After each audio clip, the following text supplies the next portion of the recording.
பெண்கள் உலகக்கோப்பையை வென்றெடுத்தது உண்மையிலேயே மிகப்பெரிய ஒரு சந்தோஷமாக இருந்தது. ஏன்னா, பல போராட்டங்களுக்கு பிறகு கிட்டத்தட்ட 7 முறை சாம்பியனான ஆஸ்திரேலியாவை வீழ்த்தி அரையிறுதியில் வீழ்த்தி ஃபைனலுக்கு நுழைஞ்சா, ஃபைனலில் அதை விட ஒரு பெரிய டீமாக வந்து சவுத் ஆஃப்ரிக்கா நிற்கிது. அதையும் ஜெயிச்சாகணும். ஜெயிச்சா தான் கோப்பை அப்படிங்கிற போது மிகவும் போராடி உண்மையிலேயே அந்த சவுத் ஆஃப்ரிக்கா கேப்டன் மிகப்பெரிய ஆட்டக்காரர் அவங்க. ரொம்ப அற்புதமாக அவங்கள பந்து வீச்சிலேருந்து எல்லாமே மிக சிறப்பாக தான் இருந்தது. அதையும் மீறி நம்ம தீப்தி சர்மாவும் சரி, நம்ம ஷபாலி வர்மாவும் சரி, மிக அருமையாக சிறப்பாக விளையாண்டாங்க. அதே போல் நம்ம ஜெமிமா ரோட்ரிக்ஸும் அவங்க பங்குக்கு விளையாண்டாங்க. எல்லோரும் விளையாண்டு சிறப்பான ஒரு 298 ரன்களை வந்து குவிச்சிருந்தாங்க. அப்புறம் வந்து எதிரணி வெற்றி பெற முடியுமா, போராடுமா அப்படிங்கிற நிலைமையில் சவுத் ஆஃப்ரிக்கா கிளம்பி இறங்கி செம்ம ஆட்டங்க. ஐயே அப்பா! லாரா அவங்க கிட்டத்தட்ட 101 ரன் அடிச்சாங்க 98 பால்ல. அவங்க களத்தில் நிற்கிற வரையும் யார் ஜெயிப்பாங்கன்னு சொல்ல முடியாத அளவுக்கு மிகப்பெரிய ஒரு ஆட்டம். அதையும் மீறி நம்ம சாதனையாளர்கள் தீப்தி சர்மா வந்து 2 விக்கெட் எடுத்திருந்தாங்க. நம்ம வெர்மா ஷபாலி வர்மா அவங்களும் சிறப்பாக வந்து அருமையாக விளையாண்டாங்க. உண்மையிலே இவங்களுடைய ஆட்டம் ரொம்ப நல்லா இருந்துச்சு ஃபைனலில். அதாவது எப்படி ஆஸ்திரேலியாவில் ஜெமிமா ரோட்ரிக்ஸு 127 ரன் நாட் அவுட்டில் அடித்து அந்த மேட்சை வின் பண்ணாங்களோ, அந்த மாதிரி இதில் வந்து ஷபாலி வர்மாவும் நம்ம தீப்தி சர்மாவும் நின்று விளையாண்டு தன்னுடைய வெற்றியை வந்து பதிவு பண்ணியிருக்காங்க. உமன்ஸ் வேர்ல்டு கப்பை முதல் முறையாக இந்தியா பெறுகிறது. மிகப்பெரிய ஒரு சந்தோஷமான நிகழ்வு இது.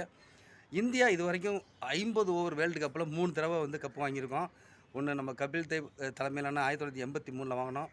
அப்புறம் நம்ம தோனியோட தலைமையில் 2011 வாங்கினோம். இப்போ 2025 நம்ம ஹர்மன் பிரீத் கவுர் அவங்க தலைமையில் பெண்கள் வேர்ல்டு கப்பை வாங்கியிருக்கோம்.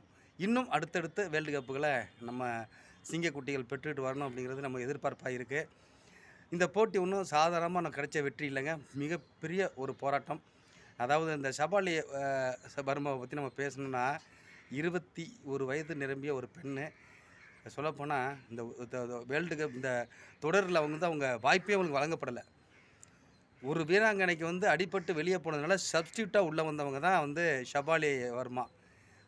அவங்க என்னை வந்து வெளியே வச்சதுக்கான மொத்த பலனையும் சேர்த்து வச்சு அடித்து உரிச்சு எடுத்துட்டாங்க. உண்மையிலேயே அவங்கள பாராட்டணுங்க. வேர்ல்டு கப்லேயே ஃபைனலில் இதுவரை யாரும் அதிக ரன்னு அடித்ததில்லை.